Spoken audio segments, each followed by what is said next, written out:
சிம்ம ராசிக்கு கேதுவும் செவ்வாயும் சேர்ந்து சிம்ம ராசி யாரை பார்க்குற கும்பத்தை பார்க்குறாங்க.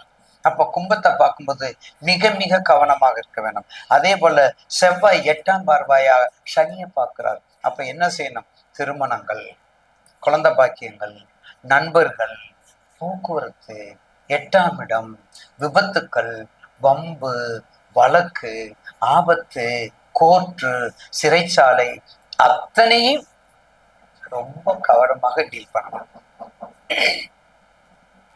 அத்தனைக்கு ரொம்ப கவனமாக டீல் பண்ணணும். அப்ப டீல் பண்ணாதான் நீங்க தப்பிக்க முடியும். ஏன்னா அஷ்டமத்து சனி வேற நடக்குது.